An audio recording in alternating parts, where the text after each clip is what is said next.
Seorang oknum polisi di Pontianak, Kalimantan Barat diduga telah melecehkan anak di bawah umur saat korban terjaring razia masker. Kapolresta Pontianak Kombes Pol Komarudin menjamin kasus ini akan diusut tuntas. Miris, seorang bocah berusia 15 tahun di Pontianak, Kalimantan Barat menjadi korban pelecehan seksual di sebuah hotel. Ironisnya, pelaku merupakan polisi yang seharusnya melindungi masyarakat. Kasus pencabulan ini berawal saat korban yang mengendarai motor terjaring razia lalu lintas di perempatan Jalan Imam Bonjol, Tanjung Pura. Korban diberhentikan polisi karena tidak memakai helm dan masker. Karena tak mampu membayar denda Rp250.000, korban dibawa Brigadir DY ke salah satu hotel di kawasan Pontianak Selatan. Korban kemudian dipaksa mengkonsumsi segelas minuman yang menyebabkan kesadarannya hilang. Setelah itu, anggota Satlantas Polresta Pontianak ini melampiaskan nafsu bejatnya kepada korban. Yang perlu diketahui juga saat ini yang sedang kita lakukan pendalaman adalah yang bersangkutan melanggar disiplin karena memang yang bersangkutan memang bukan anggota lapangan ya, anggota staf. Tapi saat kejadian atau saat dilaporkan sedang berada di lapangan itu dulu sambil kita menunggu hasil pemeriksaan. Kapolresta Pontianak juga menjamin kasus ini akan diusut tuntas.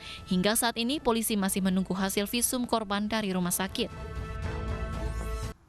Seorang wanita mengaku menjadi korban pemerasan dan pelecehan seksual saat rapid test di Bandara Soekarno-Hatta, Tangerang, Banten. Oknum tenaga medis tersebut menawarkan untuk memanipulasi data hasil rapid test dengan imbalan sejumlah uang.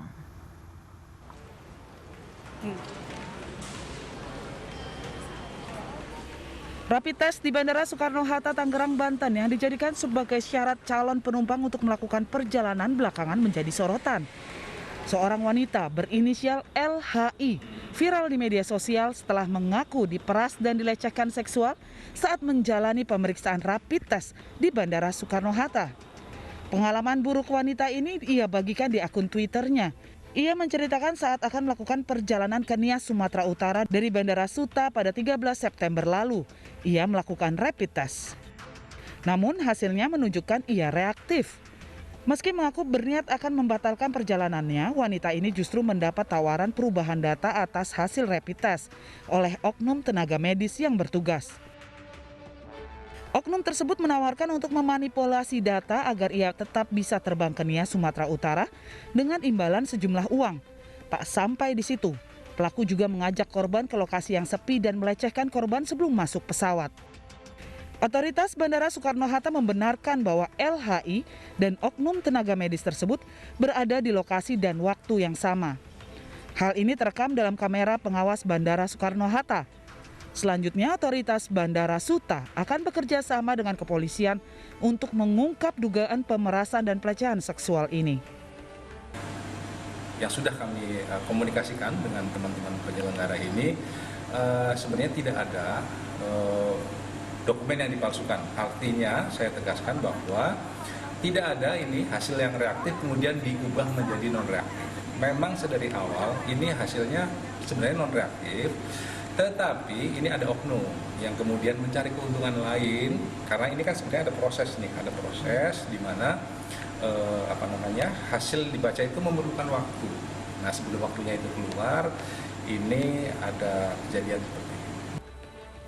Angkasa Pura II selaku penyelenggara rapid test akan mengevaluasi peristiwa yang terjadi dan memastikan kejadian ini tidak akan terulang kembali.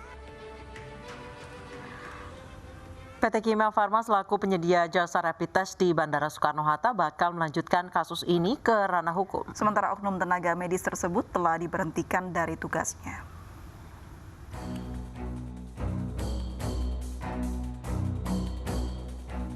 PT Kimia Farma Diagnostik sebagai penyedia jasa rapid test di Bandara Soekarno-Hatta, Tangerang, Banten mengusut dugaan pemerasan serta pelecehan seksual yang dialami calon penumpang saat melakukan rapid test. Kasus pemerasan dan pelecehan seksual itu diduga dilakukan oknum tenaga medis rapid test yang menangani LHI, wanita yang menjadi korban. Kimia Farma juga menyatakan bakal menempuh jalur hukum terkait dugaan pemerasan serta pelecehan seksual yang dilakukan oknum tenaga medis kepada seorang calon penumpang. Sementara oknum tenaga kesehatan tersebut berinisial EFY sudah diberhentikan. Status oknum tersebut dikatakan bukanlah seorang dokter. Ya, kami sudah memproses secara internal yang bersangkutan sehingga sudah tidak bekerja lagi di Kimia Farma sejak tanggal 17 September 2020. Mungkin itu yang saya sampaikan. Kalau boleh tahu status terakhir dia apakah dokter atau paramedis atau sekolah atau gimana Pak? Ya, yang bersangkutan adalah tenaga kesehatan. Kami memang sedang dalami juga. Perlu waktu memang, nanti kami akan sampaikan lebih lanjut. Kepala Kantor Kesehatan Pelabuhan Bandara Soekarno-Hatta kembali menjelaskan bahwa hasil rapid test LHI wanita yang menjadi korban pemerasan dan pelecehan seksual sejak awal menunjukkan non-reaktif. Namun oleh oknum tenaga kesehatan justru dimanipulasi guna meraup keuntungan pribadi. Itu kita selalu melakukan pengawasan terhadap dokumen. Jadi sekali lagi terhadap kejadian ini, dokumen yang dikeluarkan memang dokumen resmi dan kemudian hasilnya non-reaktif. Kami ingin tegaskan kembali bahwa hasilnya bukan kemudian reaktif dijadikan non-reaktif, tapi memang dari awal non-reaktif, sehingga memenuhi persyaratan untuk melakukan perjalanan. Meski peristiwa ini belum dilaporkan korban kepada polisi, petugas dari Polres Bandara Soekarno-Hatta sudah bergerak menyelidiki kasus ini. Korban pun diminta untuk segera membuat laporan resmi soal adanya dugaan pemerasan dan pelecehan seksual. Terpidana mati kasus kepemilikan 110 kg sabu, Chai Changpan, kabur dari Lembaga Pemasyarakatan Kelas 1 Tangerang, Banten. Warga negara Cina tersebut kabur dengan cara menggali lubang.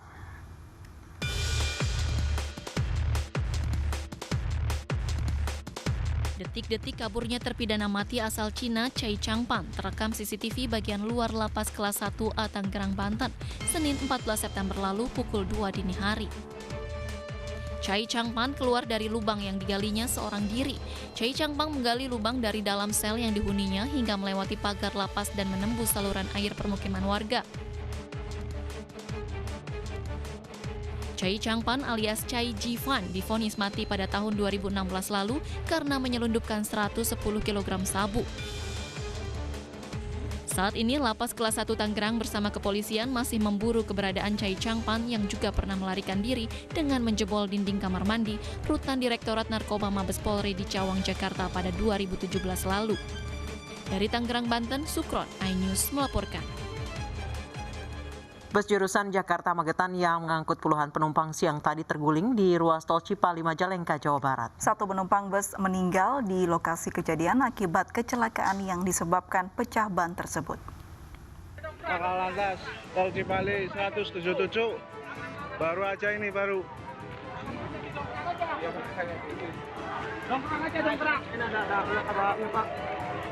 Detik-detik setelah kecelakaan bus Sudiro Tunggal Jaya jurusan Jakarta-Magetan yang terguling dan melintang di ruas tol Cipali kilometer 177 Majalengka, Jawa Barat terekam kamera warga. Bis Sudiro nih terbalik, hati-hati. Bus yang melaju ke arah Cirebon terguling hingga menyeberang ke jalur berlawanan arah Jakarta. Akibat kecelakaan ini, seorang penumpang bus tewas di lokasi kejadian, sementara belasan penumpang yang terluka telah dievakuasi ke Rumah Sakit Mitra Plumpon. Petugas mengatakan bus yang melaju dari Jakarta ke arah Cirebon mengalami pecah ban depan bagian kanan sehingga bus oleng sebelum akhirnya terguling dan menyeberang ke jalur berlawanan. Diduga ban depan sebelah kanan mengalami pecah sehingga kendaraan oleng dan pengemudi tidak bisa mengendalikan kendaraannya sehingga mengakibatkan kendaraan bis tersebut menyeberang dari jalur A ke jalur B dengan posisi akhir bis terguling melintang menutup lajur 1 dengan lajur 2. Sementara untuk kondisi penumpang diinformasikan tadi 1 meninggal dunia, 1 luka berat dan ada 7 yang mengalami luka-luka di Rumah Sakit Mitra Plumpon. Kasus kecelakaan tunggal ini ditangani unit Laka Polres Majalengka. Dari Majalengka, Jawa Barat, Muhammad Zeni Johadi, iNews melaporkan. Selain di ruas tol Cipali, kecelakaan juga terjadi di ruas tol Cipularang, Purwakarta, Jawa Barat yang melibatkan truk box pengangkut roti dan truk tronton. Akibat kecelakaan ini, 2 penumpang truk box tewas di lokasi kejadian. Truk box pengangkut roti yang terlibat kecelakaan di ruas tol Cipularang kilometer 72 Purwakarta ini kondisinya rusak parah usai menabrak truk tronton pagi tadi. Kecelakaan ini mengakibatkan 2 penumpang truk box tewas dan telah dibawa ke Rumah Sakit MH Tamrin Purwakarta. Kecelakaan berawal saat truk box pengangkut roti yang melaju dari arah Bandung menuju Jakarta tiba-tiba menabrak truk tronton yang berada di depannya.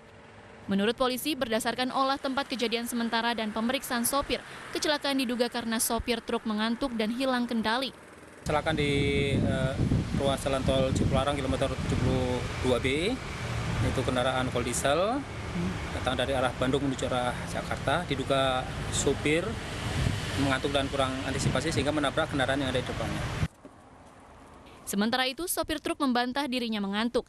Dirinya mengaku kendaraan yang dikemudikannya melaju di batas normal antara 60-70 km per jam namun bermasalah pada sistem pengereman. Menurut kamu nggak ngantuk gitu ya? Menurut Ali nggak ngantuk gitu ya? Tapi kenapa? Terlalu dekat jaraknya dengan depan? Ya, jaraknya. Mungkin nggak keren. Terus terlalu dekat berarti ya? Jarak yang di depannya gitu kan ya? Biasa saya jarak itu 5 meter biasa. Kini sopir truk diamankan petugas untuk dimintai keterangan di Mapolres Purwakarta. Dari Purwakarta, Jawa Barat, Irwan, iNews melaporkan.